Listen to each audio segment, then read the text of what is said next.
Bonjour, bienvenue au deuxième épisode de Carte Blanche Podcast. Aujourd'hui, j'ai le plaisir de recevoir deux amis à moi, deux personnes complètement exceptionnelles, deux femmes entrepreneurs en fait qui ont été dans le domaine de la beauté pendant 7 ans, qui malheureusement aujourd'hui ont dû fermer leurs portes et ont fait faillite.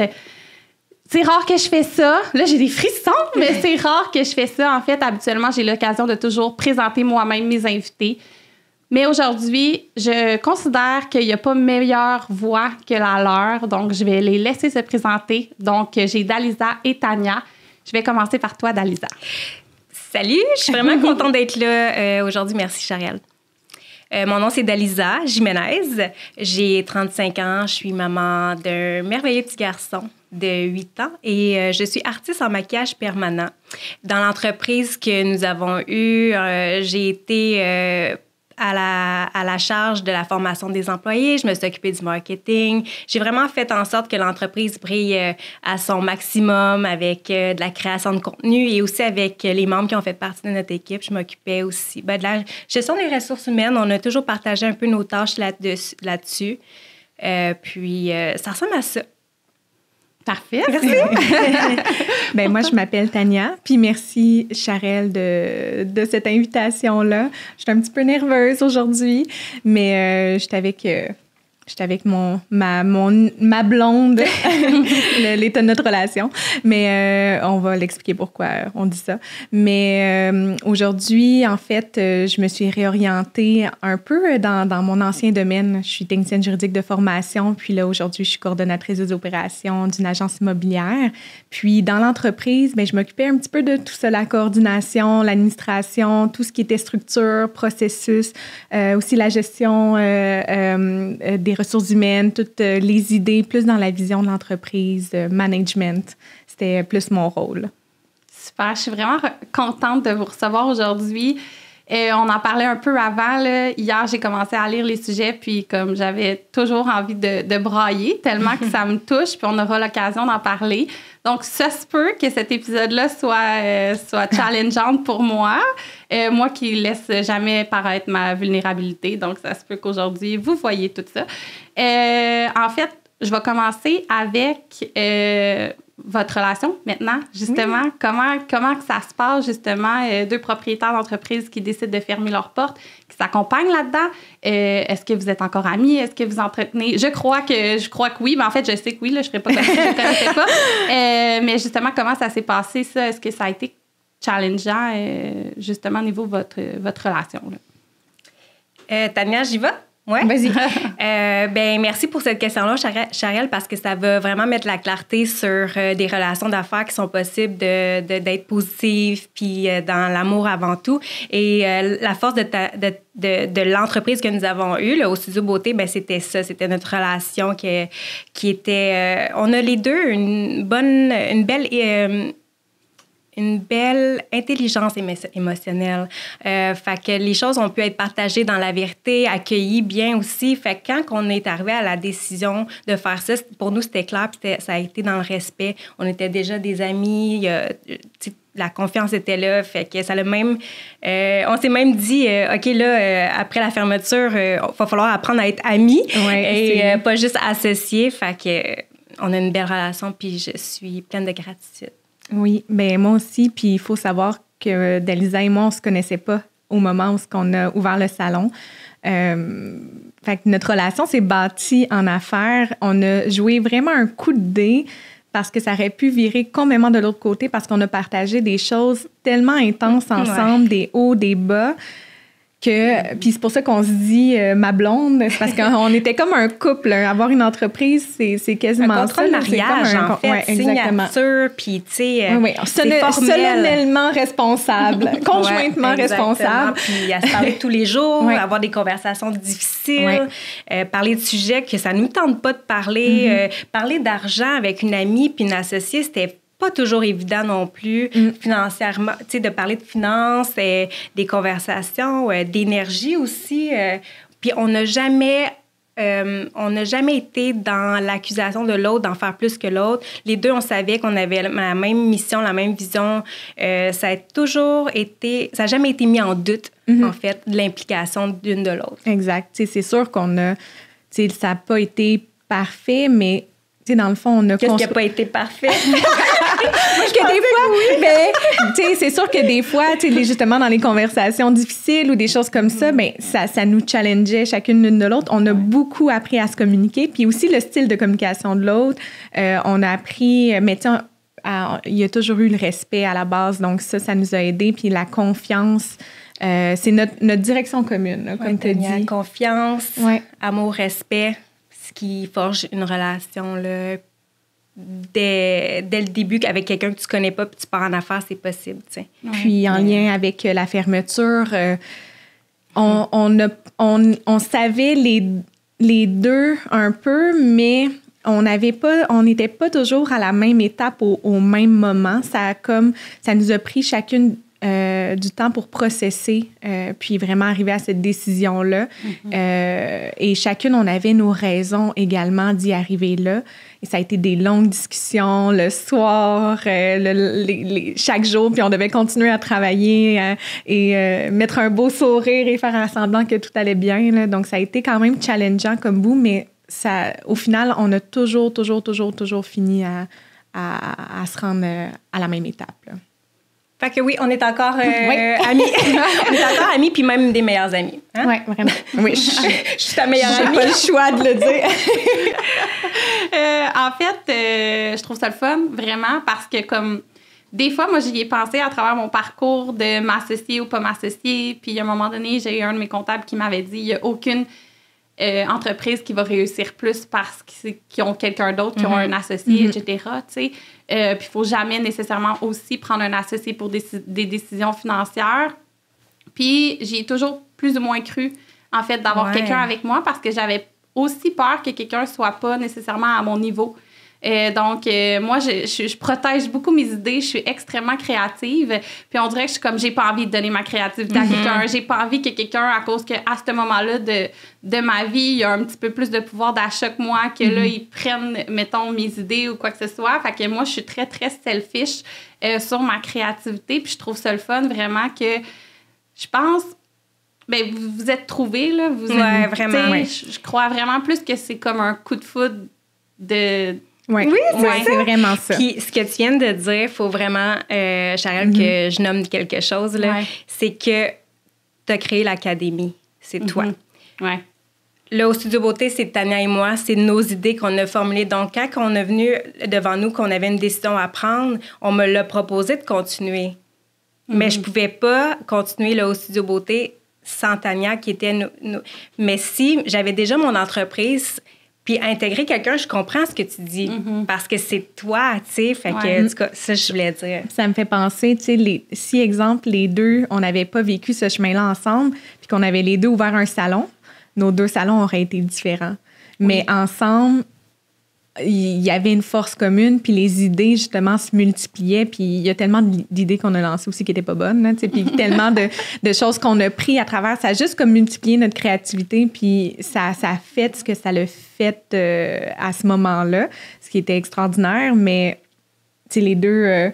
c'est ça, on se complétait. On se complétait vraiment. Ça n'a pas toujours été rose, nos discussions. Des fois, on disait nos idées, puis quelqu'un veut vraiment faire quelque chose. Tania a dit quelque chose, puis moi, non. Tu sais, c'est arrivé des petits conflits, mais toujours dans l'amour et le respect. Tu sais, je ne veux pas vendre le rêve, là. Mais tu sais, c'est ça, c'est que les idées où qu'on s'en allait n'étaient pas toujours pareil. Exact. Mais on se ramenait. Les compromis, c'est ça. Comme dans un mariage. Mais c'est beau à voir. En tout cas, moi, vous me vendez le rêve. Bon, là, je me cherche pas un associé, là. Mais en tout cas, c'est beau à voir. Puis pour des personnes qui y croient pas, je pense que c'est beau à voir aussi. Peu importe le dénouement, peu importe qu'est-ce que vous faites aujourd'hui, tu sais, que vous gardez une belle relation, c'est vraiment... un gros wow, Puis, fait que c'est ça. C'est gentil. Puis j'aurais quelque chose à rajouter là-dessus. Moi, je pense que ce que j'ai trouvé le plus enrichissant dans cette relation-là, c'est que justement, on partageait nos wins, puis on partageait aussi nos échecs ensemble. Puis, tu le sais, là, être en affaires, c'est un chemin où on se sent souvent seul parce qu'il y a beaucoup de gens qui ne peuvent pas nous comprendre. Puis, on était ensemble pour le partager, ce bout-là. Fait que, tu sais, on s'aidait beaucoup à travers ce cheminement-là. Puis la fermeture, je pense, ça a été le fait qu'on était ensemble puis qu'on le vivait ensemble, mais ça a été une grande force là, pour nous aider à passer au travers. Ouais. Est-ce que des fois, il y en a une qui disait, bon, ben là, ça me tente plus, puis l'autre était comme, non, on a pris cette décision-là. Est-ce qu'il y avait beaucoup de changements d'idées tant qu'à la fermeture, mettons, ou est-ce que... Moi, j'ai un rappel. Ouais, parce que ça doit être... OK, on le dit, on le fait, mais le lendemain, c'est challengeant quand même prendre une décision comme ça, là, puis on va en parler, là. Ouais. Mais, tu sais, peut-être que, demain, moi, ça me tente plus, puis là, aujourd'hui, ça me tente. Oui. Comment ça s'est passé? Ça a été un yo-yo, puis il faut savoir qu'on avait déjà vérifié cette option-là quelques mois plus tôt qu'on a fermé. Là, en début 2024, on avait regardé cette option-là. Finalement, j'avais apporté l'idée à Dali, on va juste rencontrer quelqu'un, voir ça ressemble à quoi, puis juste prendre l'information. Au moins, on va être au courant. Finalement, on rencontre quelqu'un. Puis, il nous a mis le feu au derrière, là, dans le sens qu'il nous a plus... la manière qu'il nous a traités, on s'est pas senti très, très valorisés. Puis, on s'est dit, il va voir lui. C'est sûr qu'on ferme pas, nous, on continue, tu sais. Puis, quelques mois plus tard, dans le fond, c'est moi qui avais l'administration des comptes plus, tu sais. Puis là, j'avais dit à Dali, à tel moment, là, ça marche plus. Là. J'ai beau revirer les chiffres, faire n'importe quel casse-tête, il n'y a plus rien qui marche. Puis on s'est dit, on a pris la décision, on va voir rendu là. Puis finalement, rendu là, ça a été, dans le fond, l'élément déclencheur. Là, j'ai reçu, comme on dirait, que tout le monde s'était réveillé. Là, j'ai reçu 4 appels dans la même semaine de créanciers. Puis j'ai fait, j'ai ressenti la chaleur remonter en moi, là, dans ma gorge. Puis j'étais comme, non, je suis plus capable. Là, je casse. Là, puis on a ramené le sujet. Puis en fait, on a on s'est informé à savoir si d'autres entrepreneurs féminines avaient vécu ce parcours-là. Puis on a trouvé quelqu'un. Elle nous a raconté son histoire. Puis après ça, on a décidé de vérifier nos options. Elle nous a référé aussi sa personne. Puis ça aussi, c'est quelque chose qu'on va pouvoir parler plus tard. Mais cette personne-là a été vraiment d'une grande aide pour nous dans tout l'accompagnement. Puis au début, on ne voulait pas fermer. C'était ça. C'était vraiment ça notre solution. C'est impossible. Ouais. Sinon, c'est un échec. Puis on va en parler tantôt un petit peu plus précisément, pourquoi on est en arrivé là, puis qu'est-ce qui a fait en sorte que les chiffres ne fonctionnaient pas, puis qu'on est arrivé à la décision, puis qu'on est venu à explorer c'était quoi nos options. On pourra en reparler, mais c'est vraiment, comme Tania l'a dit, je sais pas... je vais faire du pouce sur ce que tu as dit. C'était parfait ce que tu as dit. Mais, dans le fond... On voulait pas fermer. C'est comme non, on veut pas. On disait on va aller voir un syndic voir. Mais on va pas fermer. Impossible. Je le disais aussi à mon chum qu'on regardait ce processus-là, puis il dit crime, pourtant ça va bien. Oui, c'est pas l'achalandage qui manque, c'est comme tellement d'autres. Il y a tellement de choses qui peuvent faire qu'une entreprise ne fonctionne pas, puis ça aussi on va pouvoir en reparler, mais mais là, on en parle. Oui, c'est ça, on en parle, là. Vas-y. Mais en fait, quand on a rencontré, on va le nommer, Georges, notre sauveur, notre ange. notre ange, il nous a vraiment écoutés, en fait. Puis il nous a vraiment demandé, vous, c'est quoi vous voulez faire? C'est quoi? Est-ce que vous voulez la garder, l'entreprise, ou vous voulez pas? Puis c'était comme, on veut la garder, là. Voyons. On va pas, bientôt 7 ans, on a tellement travaillé fort, on a tellement mis de sacrifices, on est gorgé d'idées, là, notre créativité, là, on a encore du fun. Là. On avait moins de fun, mais on avait encore beaucoup d'idées à mettre en place. Puis on avait fait tellement un gros processus dans les dernières années d'amélioration, de restructuration. Nous, on sentait à ça, là, du plan d'affaires parfait pour un salon dans notre domaine. Puis on voyait les choses qu'on mettait en place, puis on était fiers de ça, on voyait que ça fonctionnait, fait qu'on était comme, on va pas lâcher ça. Puis, je sais pas si tu as des choses à rajouter là-dessus ou... J'ai l'impression que si on continue, en fait, moi, je m'arrêterais là pour ça. Okay. Pour pouvoir garder la place et expliquer qu'est-ce qui nous a amenés là. Puis, c'est ça. qu'est-ce qui nous a amené à cette décision-là. Ça va être intéressant aussi. Qu'est-ce que t'en penses, Charelle? Oui, bonne idée. Là, je pense que j'irais... mais en fait, on va commencer avec le premier sujet. Mais oui, allons-y. C'est quoi déjà les sujets? Non, mais là, je veux vraiment faire du pouce sur vos 7 ans. Je veux vraiment savoir, en fait, c'était quoi votre vision? C'était quoi votre mission? Qu'est-ce qui vous a aidé dans votre parcours? Qu'est-ce que vous avez aimé faire, etc. Les choses que vous auriez aimé savoir avant de partir en affaires. Donc, je pense qu'on peut y aller avec ça. Puis après ça, on finira avec vraiment, de parler plus profondément de la faillite. Puis j'ai plein de questions. On a juste teasé l'audience. Au studio, on l'a lancé avec une mission de grandeur. Fait que quand on se parle en esthétique, la base, c'est de vouloir rehausser la beauté naturelle des femmes. OK? Par contre, moi et Tania, on est toujours plus. OK? Nous, on veut plus. On est des visionnaires, toutes les deux. Fait que on voulait changer le monde, tu sais, dans le sens que, puis, on voyait tellement loin, tellement grand qu'on est allé vite dans nos processus. Puis, pendant 7 belles années, je pense qu'on y a répondu à notre mission puis à notre vision. Oui, dans le sens que, on avait une très belle clientèle, une belle réponse, une belle visibilité, une belle réputation aussi, tu sais. Fait que tout ça, là, c'était magnifique ce qu'on avait. On avait des employés qui se sont impliqués. On a eu... on a rencontré des gens d'affaires à travers ça. On s'est alliés avec des coachs. On était vraiment passionnés de ce qu'on faisait. Puis pour nous, là, au Studio Beauté, ça a été un salon vraiment qui a fait des belles différences. Oui, puis tu sais, au final, malgré la fermeture, ça a été un succès. Puis dans son imperfection, tu sais, parce qu'en arrière, en façade, puis les gens n'ont pas compris notre fermeture, mais ce qui se passe souvent dans les coulisses, c'est très, très différent. Mais ça a été un succès. On a réussi à l'emmener où ce qu'on voulait. Puis une des choses qu'on a fait, mais à travers notre parcours, puis ce qu'on aurait dû faire dès le début, c'est un plan d'affaires. Ça, c'est une des choses qu'on aurait vraiment voulu faire dès le début. En fait, on avait commencé. Tu te rappelles? Oui. Mais il n'a pas fini. Puis en fait, c'est ça, c'est qu'on est allé vite. Ouais. On est allé vraiment vite et avec la réponse, la clientèle, tu mets de côté tout ce qui est structure, tu réponds à ce qui est là devant toi dans le day-to-day. Fait que tout ce qui est important, on le remet à plus tard. Ouais. On se dit que c'est pas grave, on a de la réponse. Ouais, on a de l'achalandage, on a de l'argent qui rentre. Le reste, pas important. L'argent qui rentre, qui ressort vite, parce qu'il y a énormément de frais fixes. Mais nos 7 belles années, on a accompli des choses incroyables. Puis on a aussi fait des erreurs qui nous ont appris... des erreurs de confiance.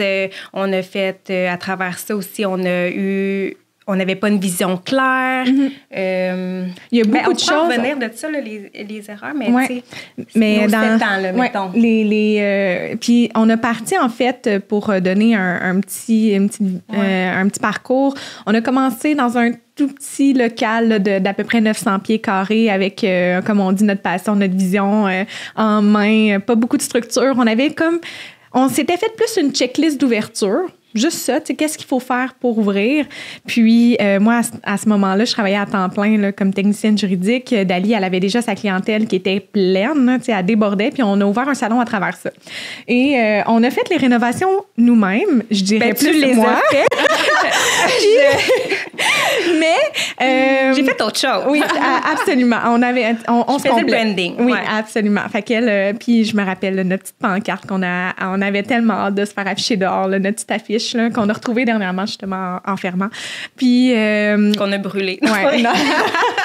Fini. Mais tu sais, juste d'ouvrir puis là faire nos propres rénovations. Puis là on avait là après ça le recrutement de l'équipe. Dali, c'est plus ça qu'elle a fait aussi. Alors le recrutement, elle nous a monté une équipe en fait en un mois. On a ouvert un salon en 1 mois et demi. Là. Ça avait 0 sens. On s'est rencontrés, je pense, en fin août 2017. Le coup de foudre fait faire des folies, hein? Oui, vraiment. Ouais. On pourrait l'appeler oui, même. Oui, vraiment. Fait qu'on s'est rencontrés fin août 2017. Septembre, on décide de, comme, let's go, on part un salon, puis en fait, en fin novembre, on ouvrait. Puis on devait trouver un local, on devait faire les rénovations, tout acheter, monter une équipe. Puis on a réussi, tu sais, quand on est... J'aimerais rajouter quelque chose, Tania, faire du pouce là-dessus, c'est qu'avec pas grand-chose comme liquidité. Non plus.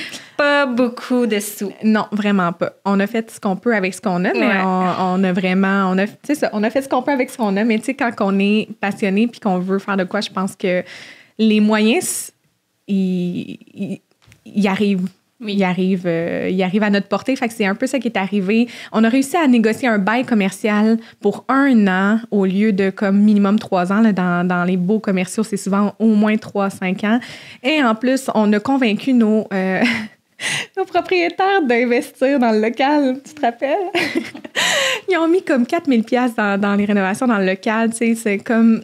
puis ça fait partie des gens, il y a plein de gens qui ont marqué notre parcours parce qu'ils nous ont fait confiance, puis on est tellement reconnaissante pour tous ces gens-là. Puis, fait qu'en tout cas, on a fait les rénovations, on a ouvert, on avait une belle équipe. Puis nous, là, en fait, notre vision de départ, on avait une grande vision d'expérience client, mais notre vision de départ, on ne veut pas payer le loyer. C'était ça.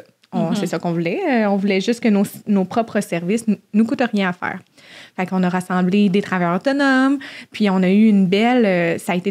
On a une réponse immédiate à l'ouverture de notre salon. C'était extraordinaire. Puis, par la suite... On est encore dans notre 7 ans. Hein? Oui. C'est difficile de quand même résumer. Oui, je pense que c'est ça. C'est ce qui est le plus... on veut tout dire. Puis en même temps, c'est que après ça, les opportunités se présentent. Tania l'a dit tantôt, tu sais, je pense qu'on attire aussi à nous les belles opportunités, hein, Tania?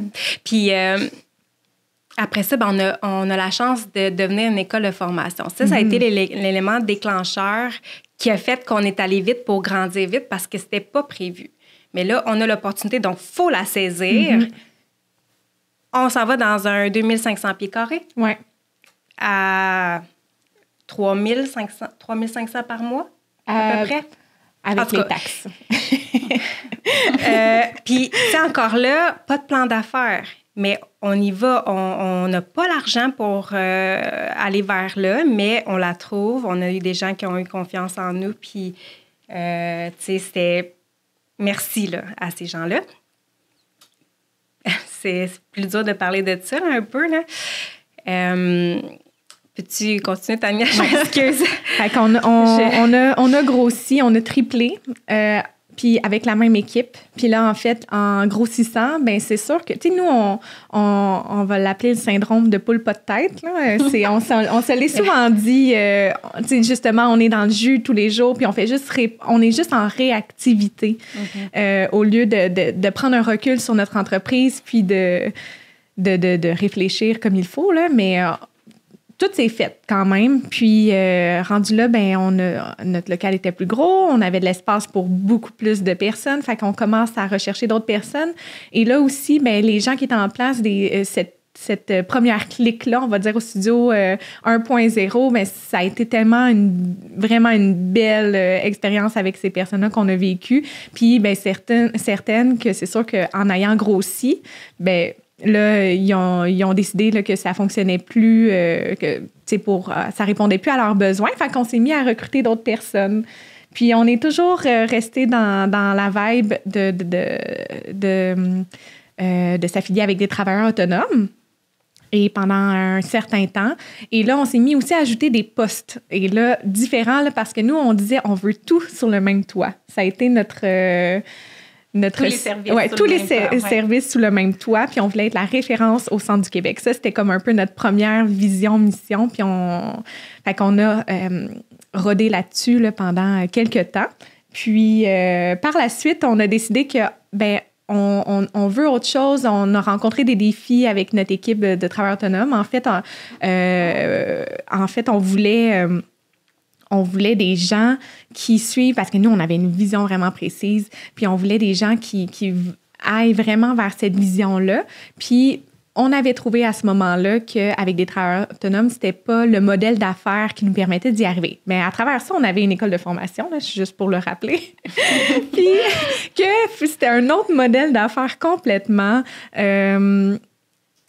Poule pas de tête. Oui, poule pas de tête. Poule pas de tête, ça résume les premières années pour tranquillement, après ça, se centraliser, là, à pouvoir tous des salariés, des services plus spécifiques. On en a éliminé. À un moment donné, on avait du slim wave. Oui.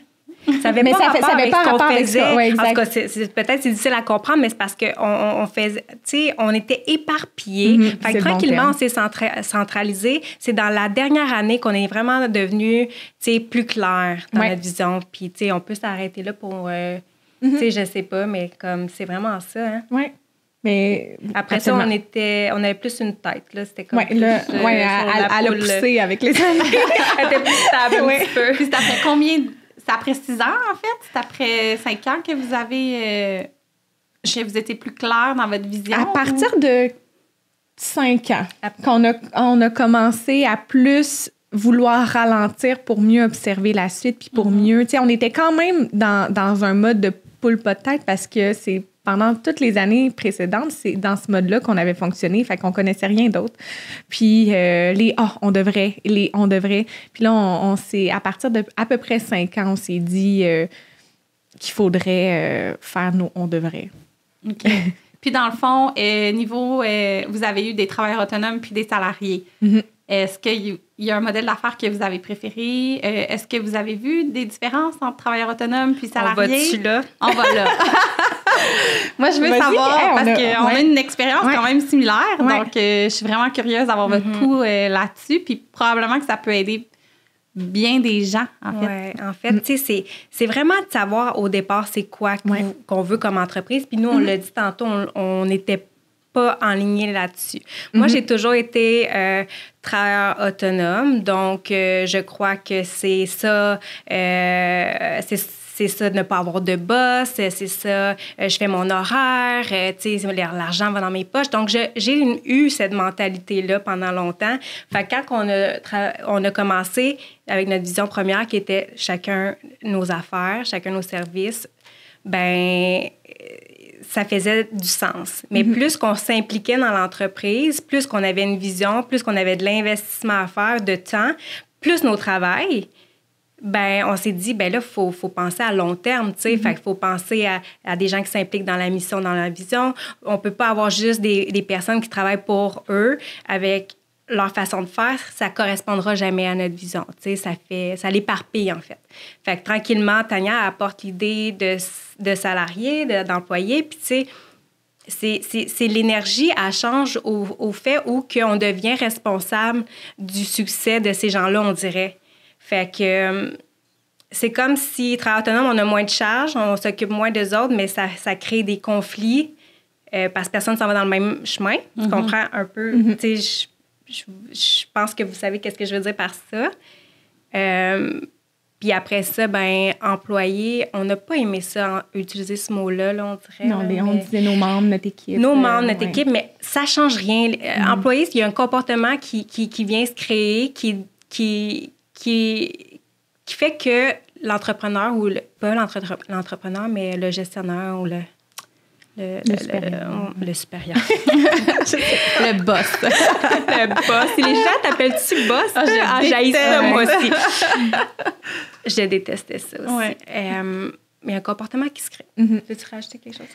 Ben en fait, je dirais que j'ai aimé les deux, mais c'est ça. C'est vraiment, ça dépend, c'est quoi que tu veux au début. Est-ce que tu veux vraiment... Parce que c'est ça. À long terme, nous, ce qui fonctionnait pour nous, c'était avoir des salariés pour vraiment qu'on ait une vision commune. Puis on voulait faire réussir les gens à l'intérieur de notre équipe. Puis pour les faire réussir, on s'est dit, ben c'est sûr que s'ils sont travailleurs autonomes puis qu'on investit autant de temps avec eux, ben tu sais, il y a comme, c'est plus du donnant-donnant.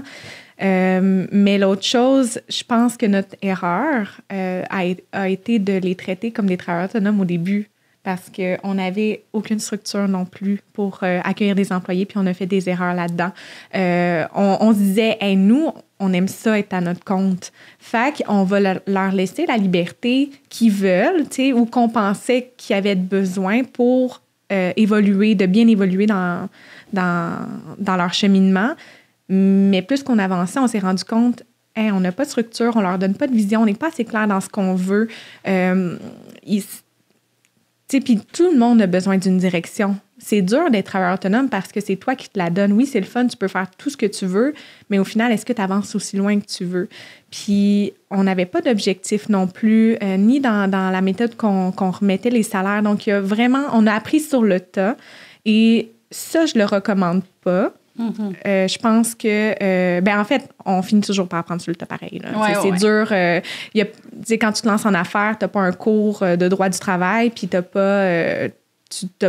pas été employeur dans ta vie, donc tu apprends sur le tas assurément, mais je dirais d'aller chercher de l'aide rapidement pour bien savoir puis donner de la vision à ton équipe parce que notre culture n'était pas claire, puis on le prend beaucoup, on en a déjà beaucoup reparlé, moi puis Dalisa, puis on prend on prend la responsabilité de toutes les erreurs qu'on a faites. Il y a des choses qui sont arrivées dans notre entreprise, que des résultats, des comportements qui sont arrivés dans notre entreprise, mais finalement, ça part de la base où on n'a pas mis nos limites qui étaient claires.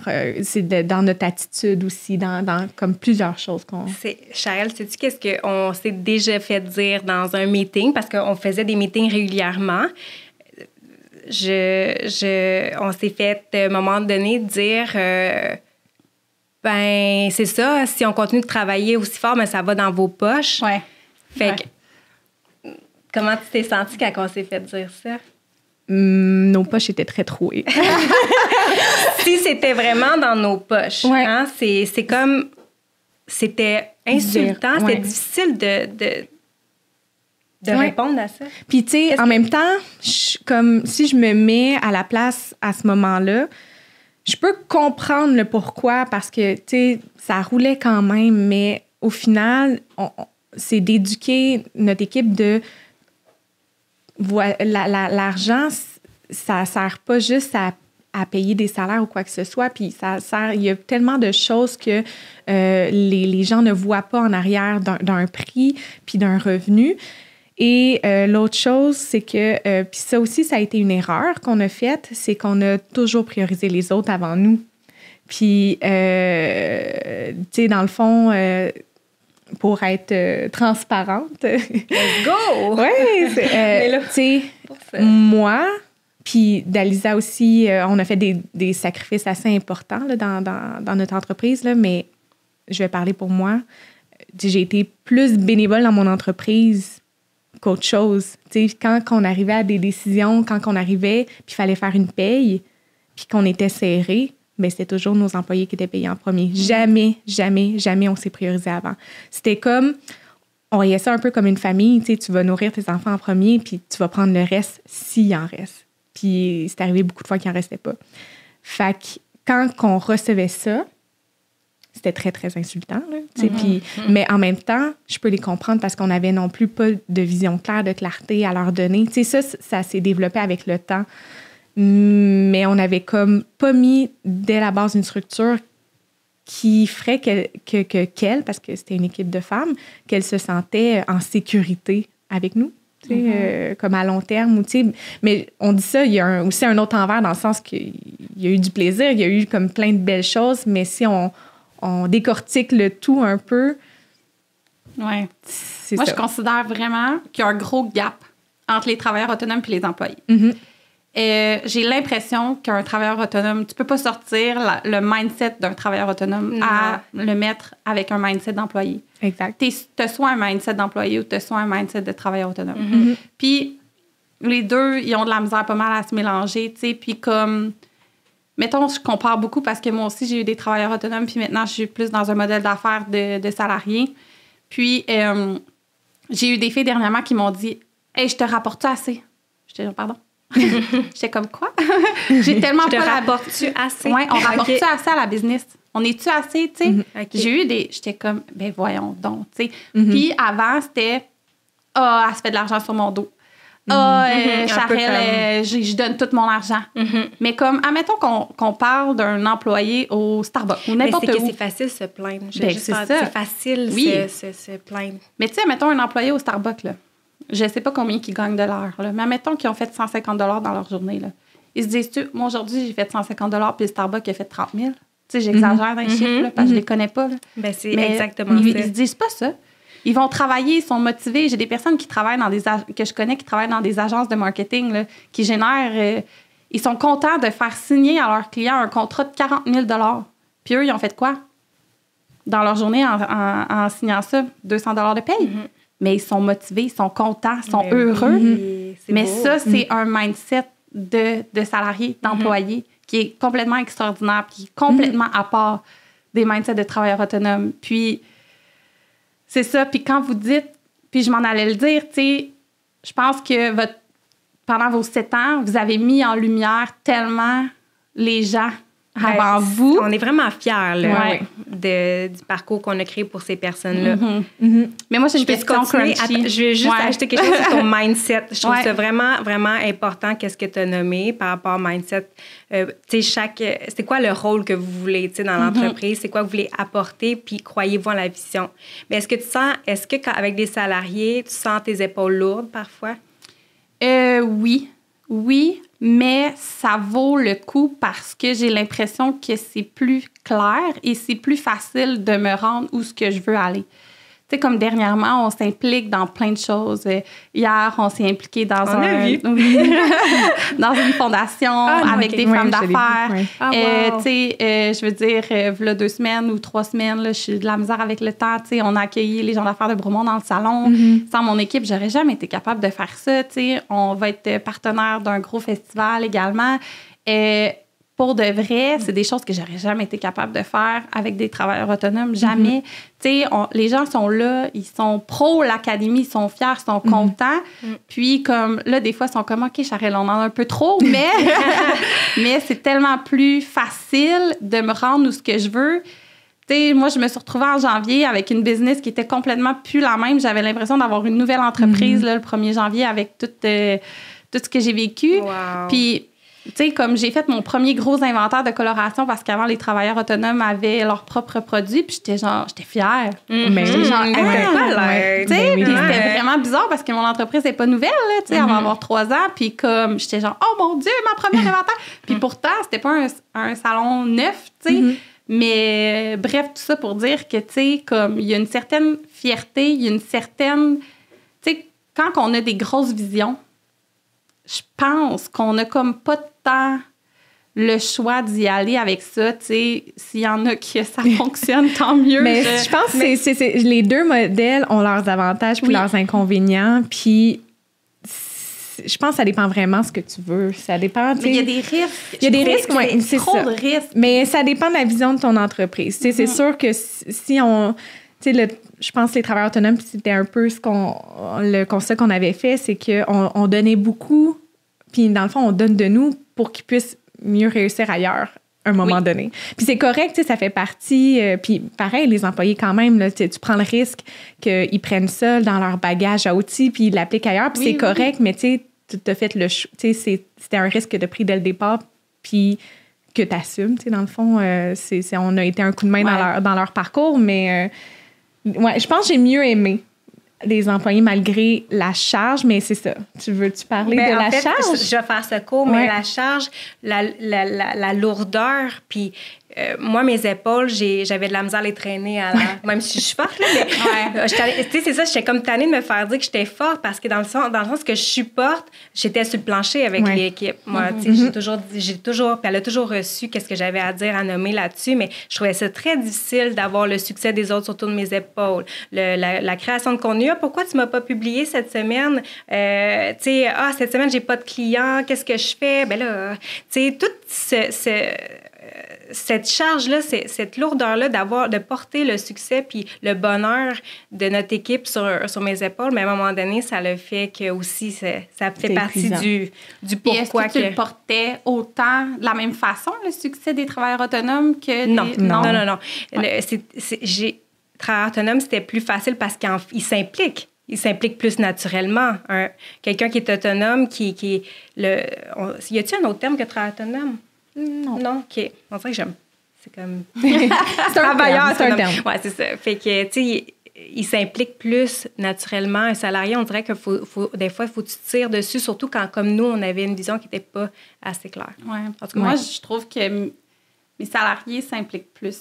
Bien, c'est vraiment beau. Puis je vous ai vu l'autre fois quand je suis allée en tant qu'artiste invitée, que je suis vraiment contente. Je vous ai vu, là, puis j'avais pris une petite photo parce que c'était tellement beau.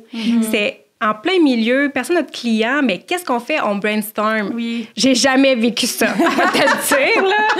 J'ai jamais vécu ça. On en avait qui... C'est sûr qu'il y en a toujours eu des plus impliqués que d'autres, là. Oui. Puis, Ouais. Mais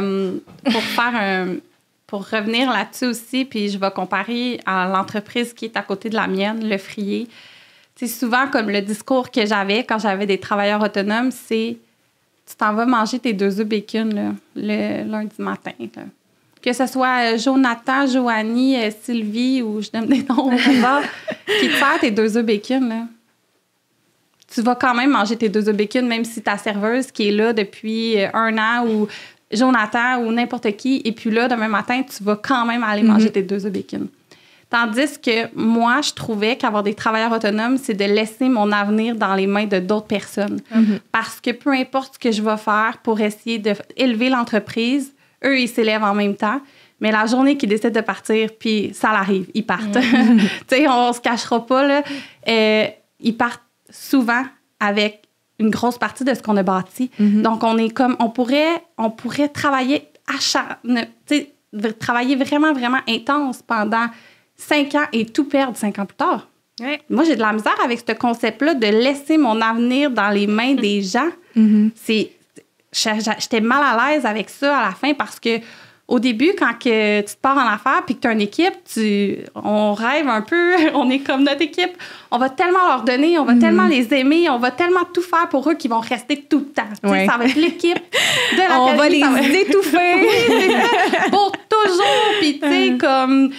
Au début, c'est comme ça que ça se passe aussi. Ils sont heureux, etc. Puis tout. Puis c'est ça, c'est comme quand ils partent puis qu'ils prennent une grosse partie. Puis ça, c'est un sujet tabou, là. C'est la clientèle à qui, là? C'est la clientèle du haut studio, la clientèle d'une autre personne, tu sais. Puis c'est correct que les travailleurs autonomes considèrent que c'est leur clientèle, mais en même temps, tu sais, il y a tellement de travail en arrière de ça, de la part des propriétaires, que faut pas oublier que si vous êtes travailleur autonome, faut vraiment pas oublier que ces gens-là ont tout mis. Tu sais, puis comme moi, j'ai tout le temps passé les autres avant moi, puis j'ai tout le temps, tu sais, comme j'ai pas voyagé, ça fait 3 ans, tu sais. Puis comme moi, si quelqu'un partait en vacances parce qu'il avait fait assez d'argent puis je vais générer des revenus par mon travail acharné, parce que indirectement, c'est ça quand même, là. J'étais contente pour cette personne-là, même si moi, j'ai de la misère à me prendre une journée de congé. Mais à un moment donné, c'est ça, quand les gens qui quittent puis qui n'ont pas cette conscience-là, c'est rough. C'est vraiment rough. Puis là, je le sais que je vais peut-être vous challenger, mais comment est-ce que ça vous est arrivé? Je le sais. Justement, comment vous avez vécu ça d'un départ de qui que ce soit? En fait, on nommera pas de nom aujourd'hui. On a tous vécu un peu. Puis, tu sais, il y a des gens qui vont nous écouter, des propriétaires de salons de beauté puis d'esthétique, coiffeurs ou peu importe, là, qui ont probablement vécu la même chose. Tu sais, j'ai une coach que vous avez eue comme coach à un moment donné. Elle s'est retrouvée une journée, toutes ses coiffeuses étaient parties, s'étaient ouvert un salon pendant ce temps-là, ensemble. Puis, tu sais, on en entend souvent des histoires comme ça. Puis vous, c'est quoi votre sentiment par rapport à ça? Est-ce que vous êtes senti trahi? Est-ce que vous pensez que c'est aussi un peu à cause de tout ces départs-là où les gens qui partent avec la clientèle qui a fait en sorte que vous en êtes arrivé à une fermeture, tu sais, je veux savoir. Oui, on va répondre à toutes ces questions-là. On va essayer. Mais pas avant, mais ce qui est important pour moi, puis sûrement pour Tania, puis pour toi aussi à dire, c'est que tout le monde a le droit à son succès. Puis, tu sais, je veux c'est important pour moi que tout le monde a le droit de briller puis d'avoir ses propres projets. Puis on est pour ça. Puis c'est juste la manière. Puis on pourra en reparler, mais oui, c'est difficile, puis je le sens dans moi présentement. Je vous le partage, là, je le sens. J'ai le petit trac parce qu'on s'en va dans un sujet qui est délicat, qui est venu me chercher pendant plusieurs années. Fait que je vais te laisser commencer, Tante. Je vais prendre juste le temps de... C'est ça. Bien, en fait, à travers les années, on a vécu plus qu'une trahison, là. On va l'appeler comme ça parce que oui, ça l'était. Puis... il y a un moment donné dans notre parcours où justement, il y a eu tellement du mouvement dans notre équipe par l'entremise, et puis ça passe souvent d'une personne. Hein. L'ambiance négative ça part souvent de quelqu'un, puis ça se transmet vraiment plus vite, puis on donnait tellement, puis des fois, on comprenait pas, il y avait quelque chose, tu sais, puis on est comme, nous, on est motivés, ça va bien, on faisait des meetings. Je te coupe pas, je vais juste rajouter par rapport à ce que tu dis là maintenant. Quand tu rentres chez toi, tu te sens bien. Mm-hmm. Quand tu rentres à la maison, c'est ton énergie, c'est chez vous. Puis ton entreprise, c'est notre maison aussi, c'est notre deuxième maison. Et là, que tu rentres chez toi, puis que tu sens qu'il y a une énergie qui n'est pas normale et que tu es mal à l'aise, donc tout ton comportement change au people pleasing. Tu veux plaire pour te sentir bien dans ta maison. Oui, absolument. Puis, en tout cas, dans nos premières années, on a vécu comme une situation déjà qui a tout changé. Puis, c'était un peu ça. Il y avait plusieurs personnes qui se parlaient pour partir et se partir à un autre salon. On avait vécu ça vraiment difficile, mais c'était pas le pire. C'était pas le pire qui nous attendait. Puis là, en fait, c'est tellement délicat. Mais c'est dur à dire. Je sais pas qu'est-ce que tu veux dire. Raconter l'histoire, là. Charelle, elle avait quelques questions par rapport au fait de si c'est ce qui a causé. OK, en premier lieu, c'est pas ça qui a causé. Est-ce que ça l'a fait déborder le vase? Absolument, parce que c'était pas ce qu'on avait prévu dans notre plan. On a eu, en fait, 2 départs inattendus qui nous ont fait perdre 50% de notre chiffre d'affaires one shot en plein mois de janvier, où ce que déjà on le sait en salon, c'est une période qui est moins achalandée. Donc déjà là, ça a été un coup dur, mais ça n'a pas été, ça a juste été le coup de couteau qui a fait comme, OK, mais finalement, on a-tu envie de continuer? Mais ça n'a pas été la cause. On ne peut pas déclarer faillite one shot de même. Là. C'est parce qu'il y a eu tellement d'éléments avant-coureurs, puis auxquels on a fait fi un peu, on a ignoré, puis on était dans l'acharnement, puis dans le déni. Puis c'est juste qu'on dirait que c'était comme le mur qui nous a rentré dedans, qui a fait OK, qu'est-ce qu'on fait là? Mais si ça s'était arrivé dans d'autres circonstances, peut-être que que notre entreprise était en santé déjà, on se serait relevé. Là. Mais on a créé un comportement, quand quelqu'un quittait, il le faisait en cachette. Ouais. Puis la raison qu'il le faisait en cachette puis qu'il ne nous le disait pas, que tout était préparé, donc ce qui était comme quand même difficile quand il y avait un départ parce que c'était comme mal fait, là, c'était pas dans l'authenticité et dans la vérité, c'est que nous, quand quelqu'un voulait quitter, on laissait une semaine pour terminer ou, on disait, OK, tu vas terminer. Parce que, justement, pour éviter de parler avec la clientèle, parce que c'est humain de parler avec ta clientèle que tu vois depuis 2 ans, puis de dire, OK, je m'en vais, tu sais, à telle place. Fait qu'on coupait ça là, on payait les 2 semaines, quelque chose comme ça, pour justement assurer la sécurité. Mais tu sais, tu pars, parfait, bravo, bon succès, mais tu vas terminer comme X temps. Oui, puis... Parce que pour protéger notre entreprise, tu as parlé de clientèle, veut pas, c'est à l'entreprise, la clientèle. Le branding, on va le clarifier, ça appartient à l'entreprise, la clientèle. À moins qu'il y ait eu une entente dès le départ de l'embauche. Elle arrive avec une exactement, c'est ça. Si la personne est très autonome, on l'engage comme salarié, puis elle avait une clientèle avant, ça c'était important pour nous de le clarifier, tu sais. Mais c'est vrai, tu sais, dans le fond, les gens viennent se greffer à l'entreprise. L'entreprise crée le branding. C'est l'entreprise qui vient... dans le fond, la visibilité, elle devient accrue parce que tu fais partie d'un nom, d'une réputation. Donc, il y a comme tout un ensemble, un travail qui a été fait qui attire des clients. Les gens viennent voir ça. Puis oui, les gens s'attachent aux personnes. Puis rendu là, c'est le choix des personnes de décider s'ils continuent ou pas. Par contre, on ne peut pas décider de cette clientèle-là m'appartient, je pars avec. Puis... Ce que je voulais dire par rapport au comportement qu'on a créé, excuse-moi Tania, je ne veux pas perdre l'idée, mais c'est que les gens, après ça l'a continué comme ça. Ils nous le disaient plus parce qu'ils disaient, là, je vais me protéger parce que financièrement, je suis inquiet, puis je sais que si je leur dis... Fait qu'on n'avait plus cette relation de confiance-là sur le sujet de conversation, je crois, puis ça, on va en prendre responsabilité.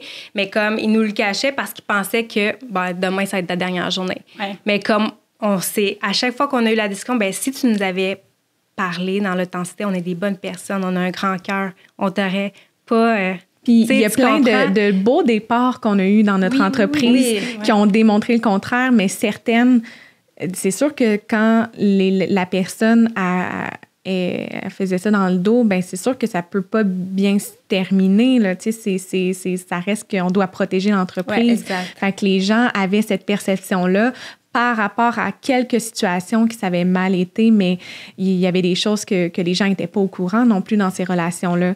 Puis, tu sais, ce qu'on a, exemple pour ceux et celles qui ont un domaine dans les services ou quelque chose de connexe comme nous, bien, des ententes, on en a fait. Tu sais, bien là, faites une entente. Ouais. Fait que, ben oui, ben faites des ententes claires, mais ça se passe pareil. Ouais, ça exact. se passe pareil. Fait que, tu sais, si j'avais un conseil à donner, tu sais, je pense que c'est vraiment la relation qu'on a avec notre employé le plus possible, tu sais. Puis d'éduquer sur les départs, tu sais, peut-être. Là, puis de prévoir aussi, mon conjoint est dans les ressources humaines, là, de prévoir. Tu sais, on met tellement d'efforts à prévoir les entrées de notre équipe, de nos membres, mais on ne prévoit pas leur sortie. C'est quoi ton plan de match en tant qu'employeur à la sortie de ton employé? Ouais. Puis il faut y penser parce que ça va arriver. Parce qu'au final, c'est normal. C'est normal. Oui. Ça fait partie, mais nous, on s'y attache à ces gens-là. On pense qu'ils vont être avec nous pour la vie. Mais c'est vrai, mais ça fait pas de sens quand on y pense. C'est correct qu'ils fassent un bon bout de chemin. Ouais. Ils ont élevé l'entreprise. On les a aidés à s'élever. Je veux dire, ils ont fait... on a contribué à chacun, puis après ça, ils passent à autre chose. Ils ont leur propre projet. C'est complètement normal. Combien de jobs on a lâché, tu sais. C'est si nos employeurs s'étaient mis dans leur coin à pleurer en petite boule tout le temps, tu sais, ça va pas loin. Mais on le prend, tu sais, vu que c'est nos efforts, que je dis tout le temps, notre sang qu'on a mis, notre cœur, ben c'est sûr que, tu sais, ça fait mal quand même, les départs. J'avais entendu un entrepreneur qui réussit super bien présentement que avec la relation avec nos employés, c'est le respect, non l'amour. Puis quand il m'a dit ça m'a c'est de me chercher parce qu'on donne notre cœur, mais c'est pas ça. Faut vraiment aller chercher le respect puis mutuellement parce que sinon, c'est ça. Ouais. Parce qu'en fait, on n'a absolument rien contre les gens qui changent de job ou d'endroit. Là. C'est vraiment pas ça l'enjeu, en fait. Là. C'est de prendre en considération... Oui, c'est correct de penser à soi, des fois, avant les autres. Moi, je pense toujours aux autres avant moi. Fait que c'est à moi de travailler là-dessus. Vraiment, on n'est pas parfait. Personne n'est parfait. Puis aucun entrepreneur l'est non plus. Là, mais tu sais, de vraiment dire la vérité, l'honnêteté, c'est important. Elle fait mal. Elle est difficile à nommer. Mais comme c'est ça, c'est ça. C'est bien moins... c'est bien moins dommageable, la vérité, que les mensonges. Puis... Je veux dire, tu ne peux pas mettre quelqu'un, je m'excuse du terme, dans la marde pour te prioriser toi. Moi, c'est pas comme ça que je vois les choses, tu sais. Puis c'est correct de vouloir se prioriser, mais je pense qu'il y a une bonne façon de le faire. Et moi, je veux partir mon propre salon. Moi, je veux aller ailleurs. Moi, j'ai d'autres envies, puis je peux pas les combler ici, là. Qu'est-ce qu'on fait? Ma clientèle, là, j'ai elle. Est-ce que tu considères que c'est la mienne ou la tienne? La mienne. Ah, celle-là, c'est la tienne. Les de faire un plan clair. Puis de jouer carte sur table, d'arrêter d'essayer de manigancer des choses en arrière, d'aller reprendre une autre personne, d'amener d'autres mondes avec eux. C'est illogique de faire pas ça. Éthique, là. Puis, tu nous as demandé comment qu'on a pris ça. On l'a pris mal. C'est la vérité. C'est dans le fond, ça nous a beaucoup affectés. Puis, en fait, Dalisa va pouvoir un petit peu plus parler de son côté, mais ça a été un coup dur, très... tu sais, puis dans un moment aussi, je pense qu'on est tombé de très haut parce que on se sentait... Là, je me rappelle, j'avais dit à Dali, « Hey, Dali, 2024, là, c'est notre année. Là, cette année, là, tout ce qu'on voulait, là, on a comme fait des checks, on a restructuré, on a engagé des coachs, on a mis une vision claire, une mission claire avec un énoncé là, qu'on pouvait dire puis répéter. On avait notre équipe qui était là depuis quand même, on avait un beau noyau depuis quelques années. Fait qu'on était comme, on se sentait que nos fondations étaient enfin solides pour être propulsées. C'était ça notre mot de 2024. Puis on dirait que ça nous a juste comme fait tomber de haut puis dans les circonstances que ça s'est passé aussi. Puis... Les circonstances qui sont comme qu'on a nommées, là. Donc, tu sais, un peu dans la peur de nommer les choses. Fait que nous, on le sait pas. Il y a des clans qui se créent à travers ça parce que l'énergie n'est plus saine. On le sent quand on rentre au studio. Fait que c'est ça qui en découle après, tu sais, des situations pas surprenantes, là, mais qui fessent. Mm-hmm. Oui, la personne est partie avec au moins 300 fiches clientes. Ouais. Tania est bonne dans les chiffres, elle pourrait vous dire combien financièrement ça mais c'est vraiment... Mais c'est ça. Au final, tu sais, on proche, mais on remercie parce que chaque chose est arrivée pour une raison d'arriver à la décision de la faillite. Ouais. Tu sais, je veux dire, au final, je ne sais pas quand on va en parler, mais au final, la décision, c'était la meilleure là, pour nous personnellement. Exact. Oui. Aujourd'hui, on s'en parlait justement en voiture, tu sais, ces situations-là, puis ces personnes-là, c'est pardonné, tu sais. Ouais. Est-ce que, tu sais, ça veut pas dire que ça rentre quand même dans mes valeurs en date d'aujourd'hui, mais j'ai pu à mettre de l'énergie là-dessus. Puis au final, nous, ça a contribué à prendre des décisions pour nous parce que pendant 7 ans, on a pensé aux autres, puis on est tombé beaucoup dans le syndrome du people pleasing. Ça a été notre cheval de bataille pendant toutes les années, à vouloir plaire, à s'épuiser pour porter le bonheur des gens sur nos épaules, à changer nos propres comportements à nous pour que les gens nous aiment, puis qu'ils nous valorisent, puis qu'ils nous respectent. Tu sais, on parlait du respect tantôt, parce que nous, tu sais, le nombre de conversations difficiles qu'on a évitées parce qu'on voulait comme pas froisser la personne. Hein? Des fois, genre, demain, elle nous annonce qu'elle démissionne, qu'elle part à son compte, tu sais. Mais là, on a comme ben trop mis de temps sur elle, tu sais, comme elle va partir avec tout ça. Puis, tu sais, il y avait comme... Il manquait...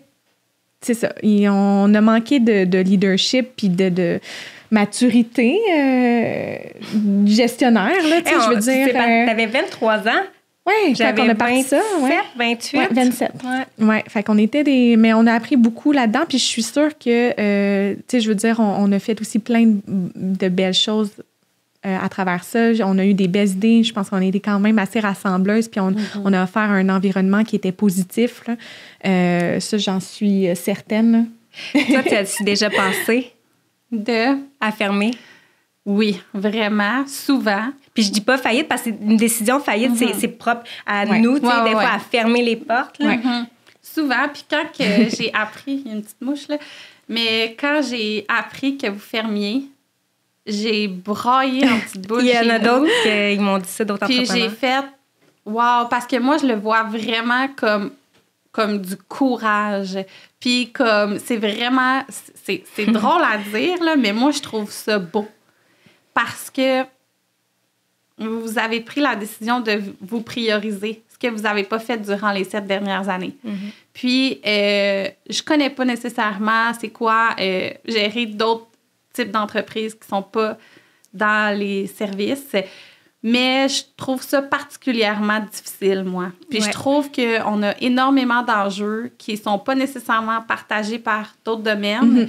Puis, j'ai eu beaucoup de challenges, moi aussi. Puis, pour de vrai, j'y ai pensé vraiment souvent. Puis, tu sais, moi, j'ai eu des conditions de santé qui sont embarquées là-dedans, etc., dans les dernières années. Puis, à un moment donné, je me suis dit, tu sais, comme on se dit, bon, ben il faut tout le temps monter une montagne, puis là, on a des embûches, mais à un moment donné, on va se rendre au sommet. Ça, c'est parce qu'on est les trois comme ça. Ouais. Femmes exigeantes, tu sais, positionnées, ambitieuses. Fait que ça crée des fois un peu l'acharnement. Ouais. Puis, tu sais, à un moment donné, je me suis dit, il existe-tu le sommet, là? Parce que là, comme... ouais, ça, c'est... L'autre image, excuse-moi, Tan, c'est sortir la tête de l'eau. Ouais. Donc, surfer les vagues. Oui. On veut sortir la tête de l'eau pour surfer la vague, mais on l'a... Dans le fond, non, mais c'est vrai, tu sais, ça, c'est une affaire. On disait, on veut au moins se sortir de la tête de l'eau. Tu sais, quand on y pense, là, hey, ça fait 7 ans, tu te noies, là. Puis là, c'est comme, après 7 ans, tu veux encore sortir la tête de l'eau. Tu sais, c'est comme, pourquoi on s'inflige ça? C'est ça qu'on se disait. Pourquoi on s'inflige... Oups. Ouais, c'est ça, je suis comme émotive. Moi, je voyais l'échec comme un check. Ouais. Ah là, j'ai un échec de plus, fait que je vais me rendre compte. Ouais, parce ça veut que, dire que je m'en viens proche. Ouais, il y a beaucoup. Puis, il y a beaucoup de on va dire, de trucs de croissance personnelle qui nous. Qui viennent, qu'on utilise durant notre parcours, puis qui nous donnent comme. Puis, au final, c'est correct, ça nous aide à grandir, mais comme il nous faut le plus d'échecs possible ou il nous faut comme. Mais,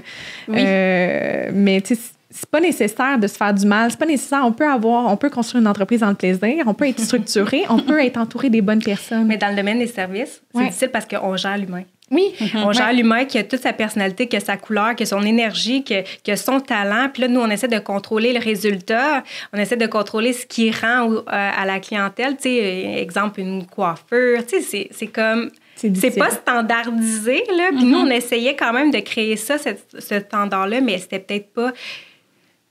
non, je pense que ça semble bien, tout le monde est artiste un peu. Fait que laisser cette couleur-là, mais c'était difficile de s'assurer de ça, puis que ça correspond au haut de gamme qu'on veut. Puis, tu sais, tu as parlé tantôt, tu le voyais... tu nous trouves courageuse, merci, Charelle. Oui. Puis, on a réalisé ça avec le temps, mais longtemps, on s'est dit, check bien, on va leur prouver qu'on va rester, tu sais. Cette énergie-là qui est toxique un peu envers nous-mêmes parce qu'on se dit, ben non, c'est impossible qu'on va fermer, on va leur prouver à qui? Au monde! Mais c'est qui le monde? Puis, tu sais, au final, tu l'as dit, on s'est choisi, puis c'est libérateur. Honnêtement. Mais au début, il faut qu'on le dise, c'était pas du courage. Tu sais, dans le fond, là, quand on a décidé, mais au début, là, on voulait pas fermer par ego. On voulait pas que ça se sache, hey, on va pas fermer le salon, c'est sûr que non.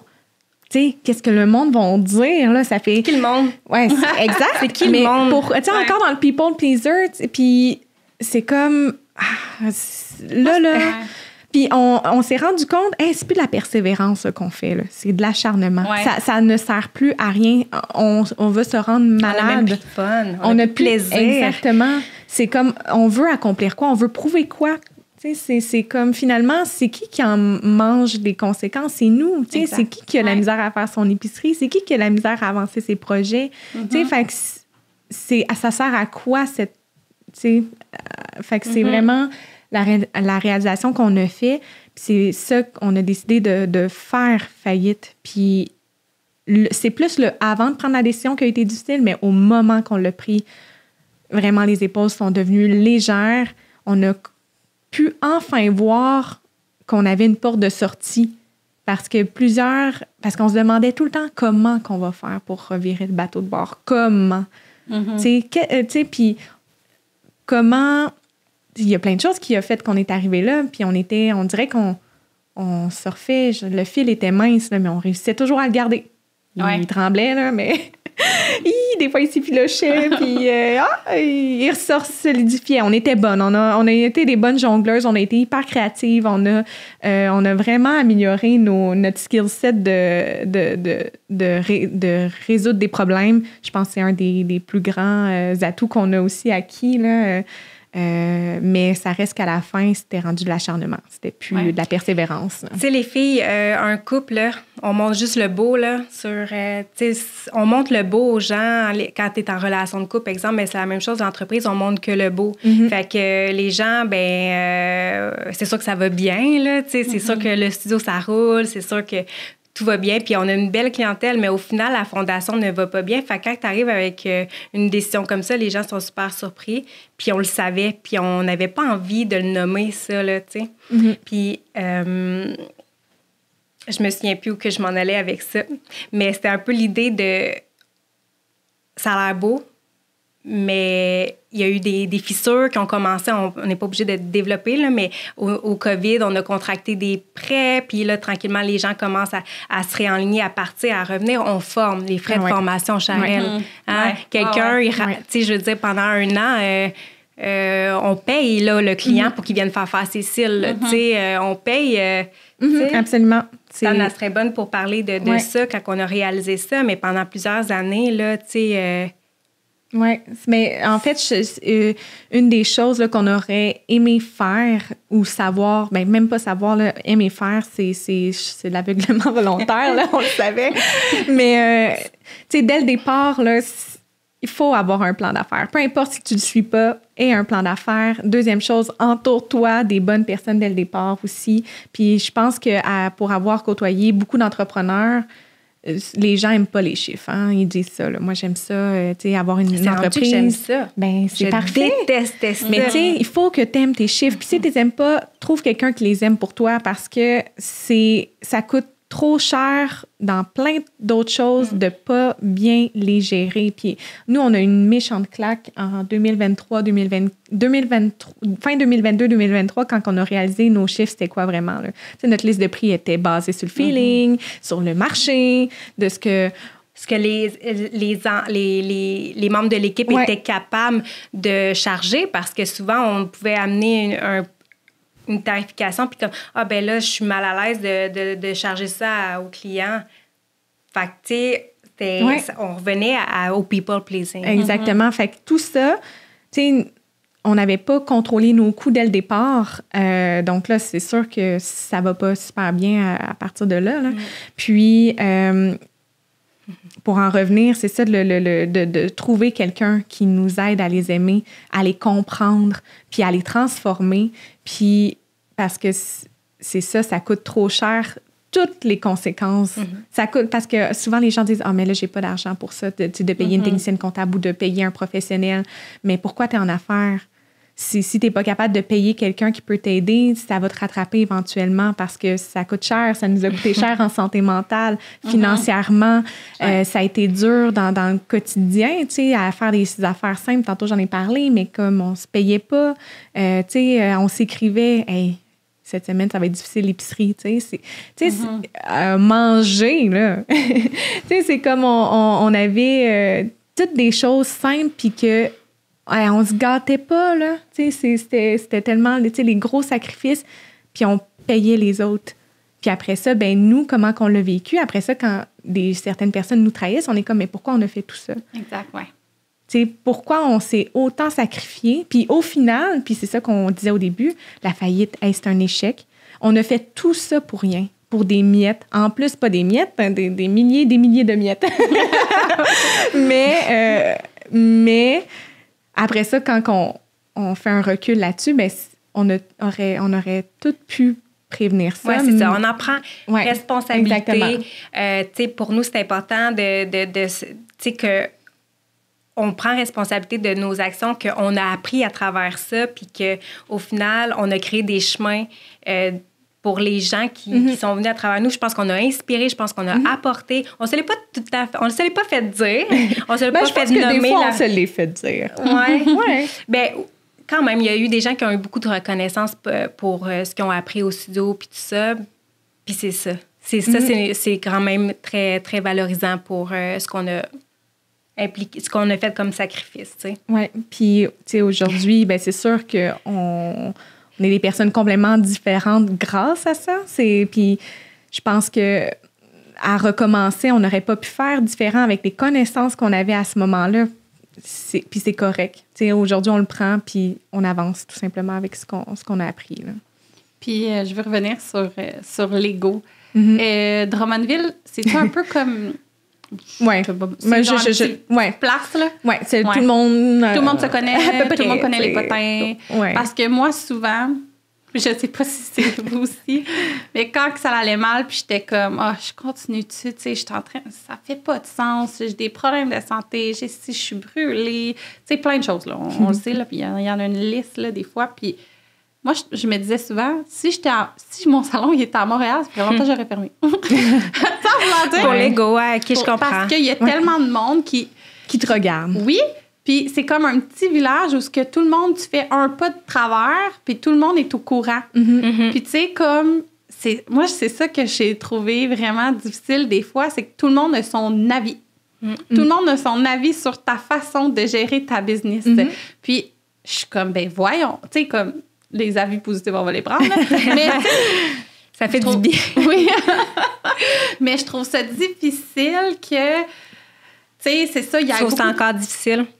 Ben, plus ou moins. C'est vraiment beaucoup un challenge pour moi parce que, comme je le sais, là, que je déplace de l'air, là, sûrement. Fait qu'il y en a sûrement que, tu sais, j'en ai une employée qui me dit, moi, quand je travaillais pas ici, j'allais te voir en secret, là, sur les réseaux. J'étais comme un café pour faire ça. C'est normal, t'es différente. Ouais. Fait que c'est juste au final, j'ai envie de dire force, mais au final, c'est ça qui te distingue, puis ça dérange des fois. Oui, c'est ça que je trouve parce que moi, là, tout ce que j'ai voulu faire là, en ouvrant un salon, c'est que tout le monde ait du fun en venant au salon. Mais continue de faire ça. Tout le monde soit heureux. Ouais. Et puis j'ai perdu, là, c'est là que j'ai eu en étant entrepreneur dans un salon de beauté, c'est là que j'ai perdu le plus de relations. C'est là que j'ai perdu le plus d'amis. Et moi, là, si je m'étais dit, hey, je vais ouvrir au salon parce que je vais perdre tous mes chums. Tu sais, je vais perdre ma meilleure amie, si, ça. Et j'étais comme, quand ça arrive, je suis comme, j'ai pas ouvert un salon pour ça. Tu sais, comme, c'est difficile, puis c'est challengeant parce qu'il y a beaucoup de gens qui ne comprennent pas notre position. Mm-hmm. Ils comprennent pas notre mindset et ils ne font pas la différence entre au studio et vos deux personnes. Comme moi, les gens ne font pas la différence entre Charelle et l'Académie.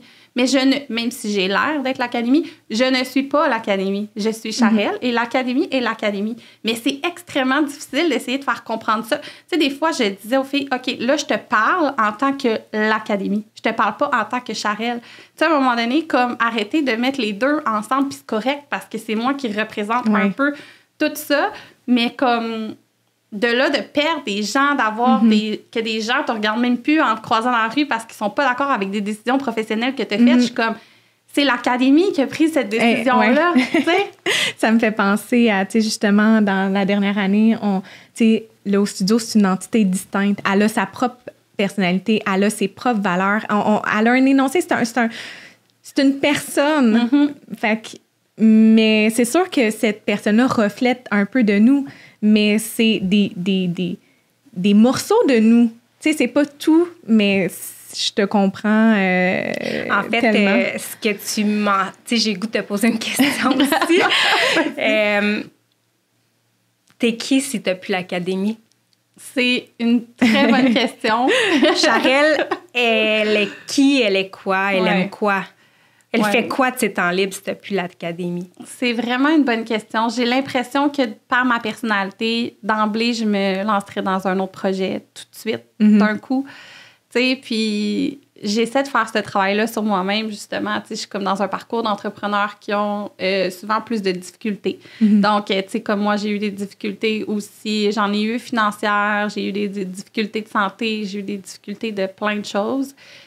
Puis, on essaie d'apprendre, justement, c'est qui l'humain derrière l'entrepreneur. Puis, c'est vraiment un travail que j'essaie de faire sur moi. Mais je finis tout le temps par me plonger complètement dans le travail. Puis, la semaine passée, j'ai comme eu un gros boost d'adrénaline avec plein de projets. Puis, j'ai quasiment été en dépression après pendant 3 jours. Puis là, j'étais comme, voyons, pourquoi ça me fait ça, tu sais? Puis, j'ai réalisé que j'étais accro à l'adrénaline, accro au stress. Fait que comme moi, là, je fonctionne quand que c'est le chaos.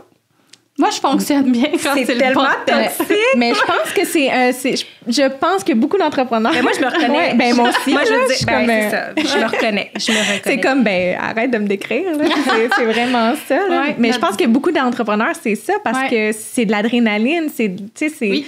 Hey, mon Dieu, on est des aliens. En fait, tous ceux qui ont une fibre entrepreneur, c'est pas un cerveau comme les autres. Puis c'est pas parce que c'est plus intelligent. C'est pas là que je vais en venir. Ils sont juste plus fous. Oui, c'est ça. Les risques, plus de risques. Puis tu sais, après ça, parfois, on en paye le prix. Mais en même temps, on a été gagnante parce qu'on a full appris. Mais tu sais, la question que je t'ai posée, c'est que on essaie de différencier les deux en tant que moi, Dalisa, la personne, puis Dalisa, l'entrepreneur, celle qui a le studio beauté. Mais quand ça ferme, qu'est-ce qui se passe? Oui, mais c'est ça on va en venir, là, vraiment, parce que je veux vraiment pas passer sous silence, justement, le message que vous voulez apporter aussi concernant la faillite. Puis, je veux, justement, on en parle de comment que je suis qui, moi, sans l'Académie, mais comment vous avez fait pour retrouver votre personne après, justement, la faillite? On va parler clairement de crise identitaire, ça c'est sûr, mais je veux aller là vraiment avec vous. Là. Je te laisse aller. Ah ouais? Ouais. Ben, c'est comme si pendant les années, c'est ce qui te définit, tu sais, puis en même temps... c'est ce qui te définit, puis surtout quand le travail est ta passion et que c'est ce que tu fais de ton passe-temps. Sans t'en rendre compte, tu te lèves le matin, tu travailles sur tes projets, la fin de semaine aussi, parce que t'aimes ça, puis en plus, t'as parfois de la pression, il faut que tu accomplis des tâches qui sont essentielles pour la survie, tu sais. Puis quand ça ferme, ben en fait, il y a comme une plug qui se tire, là, parce que ton corps, il fait... Tu sais, vraiment, tu tombes là de haut. Puis en fait... La crise identitaire, tu l'as dit, c'est comme... Ben là, ça fait mal parce que tu te demandes, c'est quoi ta couleur préférée? C'est quoi que j'aime, moi, dans le fond? Qu'est-ce que je vais faire en fin de semaine? J'ai pas envie de parler à personne. Je viens de te donner tellement de mon cœur puis de toute l'énergie. Je vais juste comme fermer les lumières puis tu sais... Je vis vraiment des émotions présentement, fait que je les avais pas vécues encore, fait que... Ben, je les avais vécues, mais pas comme ça, de cette manière-là, à cœur ouvert, à nu, avec les gens qui vont nous écouter, puis... Fait que... Prends le temps. Prends le temps qu'il te faut, on n'est pas pressé. C'est encore en train de travailler en moi, qui je suis, tu sais. Fait que c'est long. Puis je vais prendre l'année pour le faire. Fait que même me redéfinir en tant que maman, pas entrepreneur aussi, tu sais. Fait que je pense que quand on vit un deuil comme ça, tu sais, c'est ça, c'est un deuil dans le fond. C'est ça. Puis là, je suis en reconstruction, mais le déni, on l'a vécu. Après ça... on était en colère. La colère. Ouais. L'incompréhension, pourquoi ça nous arrive. Ouais, pourquoi j'ai fait ça, puis... Ouais, pourquoi qu'on a tant donné, pourquoi qu'on a été dans le people pleaser. Et puis des fois, on se rappelle d'affaires, puis on est comme, mais tu sais, on a tellement évolué que quand on se regarde, v'là quelques années, là, la Tania, la Dalisa de quelques années, de v'là pas si longtemps, là, c'était comme, mais comment qu'on a pu être comme ça envers nous, là, tu sais, puis je disais le mot infliger, là, tantôt, là, on s'infligeait vraiment des choses qui n'étaient pas respectueux envers nous-mêmes, tu sais, de par nos comportements, de par notre attitude. Puis je pense que ça aussi, ça fait mal, puis ça fait partie de la crise d'identité après, là, tu sais, parce que là, t'es rendu où dans ce cheminement-là? C'est qui t'es? Puis là, après ça, c'est quoi la suite, là? Tu sais, c'est... On a parlé de Georges tantôt. Là. Oui, Georges. Une chance qu'on avait Georges. Georges, c'est lui qui s'est occupé quand même de tout notre processus de décision. Puis il a tellement pris en charge des choses parce que ça l'implique beaucoup de paperasse, beaucoup de... Puis là, tu es dans une crise où tu veux juste pas parler à personne, tu sais, puis que tu veux comme te recentrer, mais faut que tu t'en reparles en plus. Tu sais, les gens te demandent qu'est-ce que t'as. Fait que tu baignes dans la même discussion pendant longtemps. Puis c'est pour ça que tu t'isoles, en fait. Pour vivre ça, puis pour vivre ce que tu as à vivre, puis le digérer. Puis on a toujours su qu'on faisait la bonne chose. Même si là, j'ai eu des émotions tantôt, puis tout, c'est pas de la peine que j'ai, c'est juste une prise de conscience que crime, je me suis choisie, puis c'est fort en moi, là, tu sais. Puis ça m'a fait du bien d'avoir ce shutdown-là, honnêtement, pour me retrouver, parce que là, je le sens que je me reconstruis, puis ça fait du bien. Vraiment. Comme tu l'as dit tantôt, on s'acharnait, c'était plus agréable, fait qu'on s'effaçait, on se définissait par entrepreneur du Studio Beauté. On était des entrepreneurs, c'est tout. Puis aussi, tu sais, la crise identitaire. Toi, Tania. Oui. Ben, ça a été un gros choc. Moi, c'est comme toute la pression qui venait avec. Puis j'ai ressenti aussi beaucoup de culpabilité. Ça, je t'en avais parlé. Oui. Tania s'occupait, Oui, c'est sensible. je m'occupais des comptes. Puis d'arriver, puis de dire qu'on ferme, qu'on est obligé, je me suis dit, ah ben coudonc, je suis pas bonne, tu sais. Gérer des chiffres, tu sais. Je me suis vraiment mis beaucoup de pression là-dessus, puis des fois, je me dis, puis Dali, elle me faisait 300% confiance, là, mais quand je lui ai dit ça, là, je me sentais tellement mal de dire qu'on en était là avec notre entreprise, tu sais, puis quand je lui disais aussi qu'on pouvait pas la payer, tu sais. C'est ça. Elle venait me chercher beaucoup. Je vais juste... On dirait que moi, ça me dérangeait pas de pas être payée parce que, tu sais, j'avais un autre travail à côté, puis je me débrouillais, puis, tu sais, ça... Tu sais, je trouvais une manière de me débrouiller, mais, tu sais, Dali, tu sais, je sais les sacrifices qu'elle faisait. Puis là, tu sais, elle a un enfant et tout. Fait que pour moi, ça venait encore plus me chercher. Puis j'étais comme, elle mérite pas de ne pas se faire payer, tu sais. Puis ça a été vraiment difficile, ce bout-là. Puis, mais quand justement, j'ai reçu l'appel des 4 créanciers, là, puis qu'il y en a un que en fait, je me suis rendu compte que j'avais signé toute seule, finalement. Il y avait comme dans ses recours qui pouvaient venir chercher sa partie, puis là, j'ai eu peur. J'ai vraiment eu peur. J'étais certaine que j'allais perdre ma maison. Oui, puis la crise. Ouais. Puis, en tout cas, après la fermeture, ben en fait, j'ai comme shoté. J'ai vécu, je sais pas comment je peux dire, j'ai vécu sur l'adrénaline encore. Puis moi, je marche un peu en checklist dans la vie, là. Fait que j'étais comme, ben là, ça c'est fait, je peux passer à autre chose, tu sais. Mais dans le fond... T'étais-tu dans le déni? Ouais, je suis dans le déni, puis autant que j'étais comme, bon, enfin, c'est fait. Tu sais, moi, j'étais comme, bon, ben là, c'est fait, on peut passer à autre chose. Mais je prenais pas le temps de processer tout ça. Mais en même temps, je vivais un peu sur l'automatisme, puis... je faisais quand même ma routine, puis j'avais quand même des choses dans ma routine qui m'aidaient à garder le cap mental, là, qui ont été importantes, que ce soit de m'entraîner, du temps avec mon chien, du temps avec mon conjoint, qui a été un peu mon pilier durant ce temps-là, mais ça reste que je vivais un peu sur le pilote automatique. Puis, à un moment donné, puis j'ai tout de suite commencé mon travail à temps plein, là. Moi, le studio a fermé, puis j'ai pas arrêté. J'ai continué, puis je suis capable. Là, on a juste fermé, là, tout est sous contrôle. Puis c'est là que pas longtemps après, je me suis sentie, je pense, je me suis jamais sentie près d'un burn-out comme ça. Puis je l'ai ressenti, puis je suis quelqu'un qui est très, très, très orgueilleuse, puis qui est très travaillante. Puis ça a été vraiment difficile de reconnaître que j'avais peut-être besoin d'une pause. J'ai pris 1 journée par semaine de pause supplémentaire. Ça le fait, mais ça a été difficile de me redéfinir, de me dire que je retombais salariée, que j'abandonnais un peu mes rêves.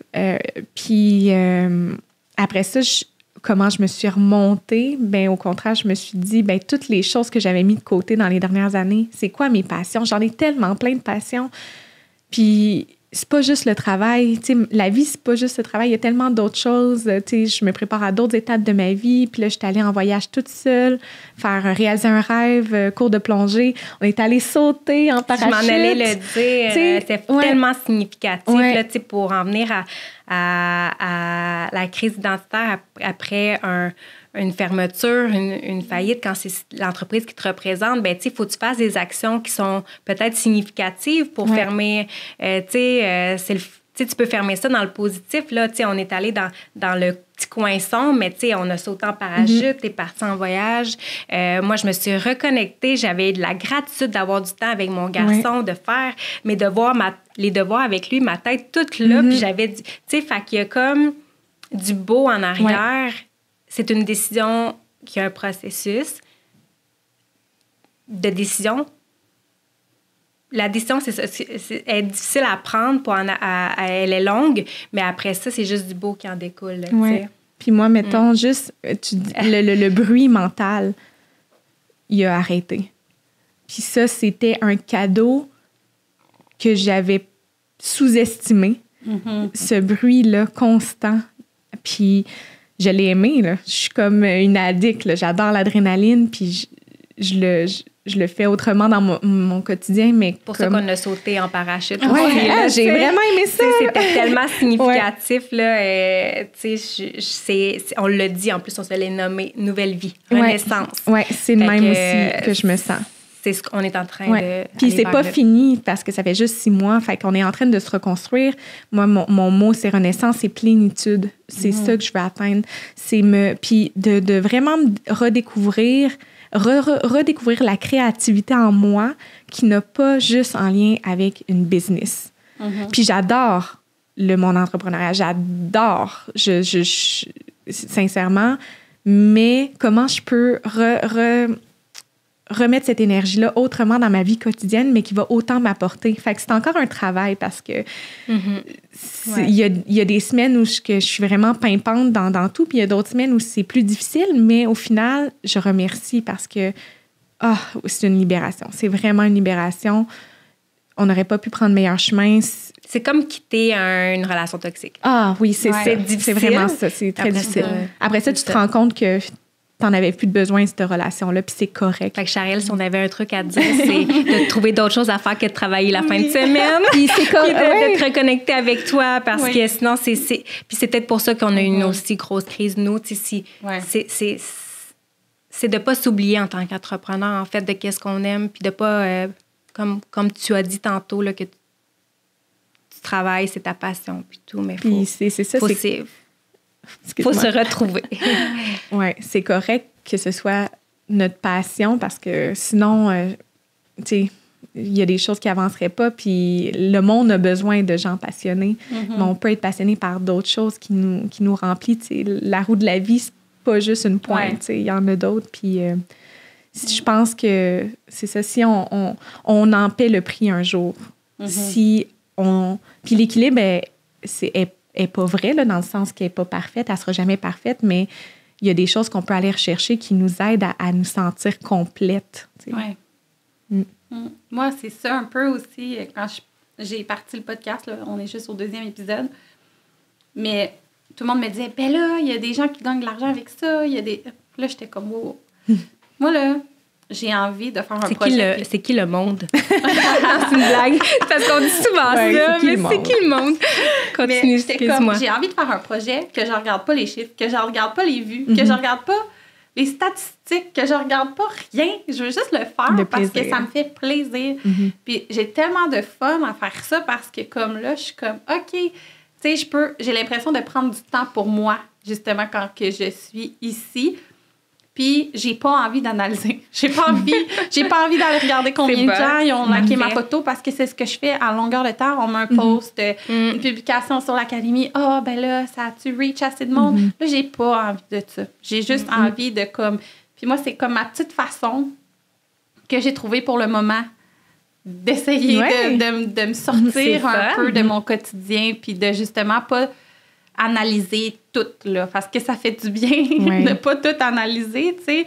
Puis toi, t'étais beaucoup dans les chiffres, puis là, tu fais des passions, puis t'es même pas obligé de regarder combien ta passion te rapporte, tu sais. Non! Ça rapporte sur un niveau qui est pas, tu sais, qui est pas calculable, en fait, là. Oui, puis c'est ça, moi, la paix en ce moment que je ressens à l'intérieur, puis l'espèce de... On parle, le podcast Carte Blanche, mais l'espèce de toile vierge en ce moment que j'ai, puis je suis comme, hey, je peux recommencer, je peux refaire ce que je veux. J'ai des soirs de libre, j'ai des week-ends de libre. Ah, j'ai plein d'idées. J'ai plusieurs amis. j'ai ma famille, tu sais, le temps. Là, en ce moment, je suis dans une période où je veux redonner. Je veux donner de mon temps. Je veux... Tu sais, je suis tellement bien entourée. J'ai des amis, j'ai une belle famille que, tu sais, mettons, j'ai un neveu. Tu sais, je le vois pas assez souvent, mais, tu sais, comme... Je veux redonner du temps. Je veux... vraiment plus m'accrocher aux gens que j'aime, puis faire des choses que j'aime, puis passer du temps avec des gens que j'aime. Je suis vraiment rendue là. Ouais. C'est beau. Puis là, ben, je pense que je finirai avec... je le sais que là, on va y aller par objectif, mais genre, qu'est-ce que vous avez, autant professionnel que personnel, qu'est-ce que vous avez envie de réaliser là, dans la prochaine année? Je sais que toi, tu as continué quand même là, de faire ta passion. Oui. Tu recommences, toi aussi, un peu? Ben, je le fais sur demande. J'ai vu que je suis comme une des seules personnes dans notre ville qui propose un soin de spritane à Drummondville. Ben, en fait, c'est ça. J'ai recommencé à offrir, mais plus dans le plaisir. Je suis pas dans l'analyse ou quoi que ce soit. Je suis vraiment dans le plaisir. Puis t'aimerais-tu ça te réouvrir quelque chose un jour ou non? Pas du tout. Pas dans le domaine de l'esthétique. Okay. Moi, dans le fond, je connaissais rien de l'esthétique avant qu'on se rende compte. Mais moi, je suis une passionnée tout court. Fait que peu importe, ça va venir. Je vais laisser le temps. Tu serais prête à te lancer, mais dans un autre... Je sais pas. OK. Il y a la vie... Elle est encore en crise identitaire. Oui. Non, en fait, j'ai commencé à voir ma vie en phase. Fait que là, tu sais, le salon puis les 7 années entrepreneuriales, c'était une phase de ma vie. Puis je sais que je suis entrepreneur en moi. J'ai la fibre, mais... Tu sais, il y a plein d'autres choses. Puis là, cette phase-là de ma vie est passée. Là, je suis prête à une autre phase de ma vie. Puis, ben, je suis encore jeune. Fait qu'on verra la suite des choses dans les futures années. Et toi? Moi, qu'est-ce que j'aimerais réaliser? Oui, puis en fait, tu as continué aussi là, de faire oui, parce que c'est ma destinée, en fait. L'art, avoir un peu l'impact à ma manière sur les femmes, tu sais, ma vision que j'ai pu créer à mon image. Là, au studio, j'ai adoré ce que j'ai créé avec Tania, mais en ce moment, je suis en train de me réaliser en tant que moi, artiste. Puis, présentement, c'est vraiment gratifiant, tu sais, c'est vraiment valorisant. Est-ce que c'est... Puis, tu sais, j'ai jamais eu autant de clientèle, tu sais, c'est vraiment spécial. Fait qu'il y a une suite après une fermeture, après une faillite ou whatever, après tu sais, je parlais de relation de couple, ou après une fin d'une relation ou d'un projet, il y a quelque chose qui nous attend encore plus beau. C'est hot, hein? Mais c'est vraiment ça. Fait que, est-ce que je sais où je m'en vais avec ça? Non. Mon petit hamster, parce qu'on est toutes comme ça, les trois, essaie de me dire, ben là, ton prochain projet, c'est quoi? C'est temporaire, ça, là, Dalisa. Tu n'es pas juste artiste en maquillage permanent, mais au final, c'est bien assez pour l'instant.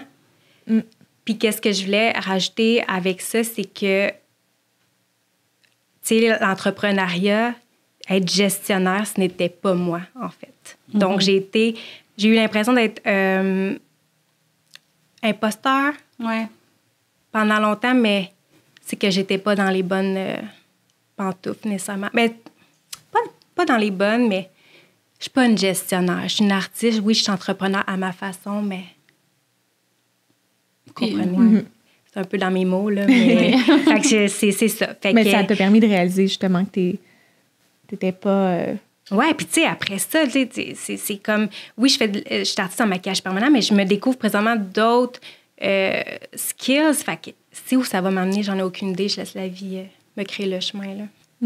Mais ça doit faire du bien quand même de... Là, dans le fond, t'es dans un local. Oui. Ouais. Puis je vais à l'académie. Oui. Parce que là, c'est ça, je suis une personne de gang, puis ça me fait plaisir, moi aussi, d'être là avec vous autres aujourd'hui, parce que c'est mon social de la semaine, sûrement. On est juste lundi! Je suis toute seule dans mon local, c'est pas évident, mais bon... It is what it is pour le moment, c'est ça. Mais tu sais, ça doit quand même avoir ça a beaucoup de côtés positifs, là. Tu sais, t'es probablement plus capable de te concentrer dans ton art. C'est drôle que tu me dises ça. T'as-tu lu dans mes pensées live? Ouais, j'ai lu dans les pensées. J'ai jamais été aussi fière de ce que je réalise présentement au niveau de ma création. Et moi, j'aurais le goût tout le temps de partager ses affaires. Là. Je suis vraiment ça. Elle a toujours été ma fan numéro un. Moi, à chaque fois, je regarde ses réalisations. Je suis comme, c'est la meilleure, c'est la meilleure. C'est vrai que comme j'ai excellente. Vous êtes comme mes fans. Une blague. Mais merci. De mon côté, je me concentre vraiment sur moi. Vraiment sur mes petites affaires au quotidien. Vraiment, mes focus, c'est vraiment mon petit cocon, là, chez nous. Puis c'est ma santé à moi, personnelle au complet, mentale, physique, puis vraiment les relations autour de moi. C'est ça. Puis j'essaie de plus d'être dans le moment présent, là, parce que je suis une grande visionnaire, là, puis j'ai tout le temps des idées. Là, puis, c'est dur, ça. Oui, mais je l'accepte, puis c'est correct, puis j'accepte de vivre plus dans le moment présent parce qu'au final, les dernières années ont tellement passé vite Puis là, ben, comme j'ai la chance de voir la vie un petit peu plus au ralenti, puis ça fait du bien. Ça fait du bien. C'est beau. Merci. Merci. Tellement. Merci à toi. Vous êtes belle à voir. Je suis vraiment contente. Oh. C'était donc bien le fun. Oui, Merci c'était le beaucoup. fun. Puis en espérant que les gens n'aient pas peur de prendre des décisions qui sont difficiles. Parce Ouais. que Ouais. Il y a toujours de quoi à l'autre bord. Oui. On le sait pas tout de suite. Ça peut être long parce que chaque personne, c'est différent, mais il y a de quoi. Vous êtes inspirantes, les filles. Merci. Merci. Merci de nous avoir reçus. On se fait un câlin?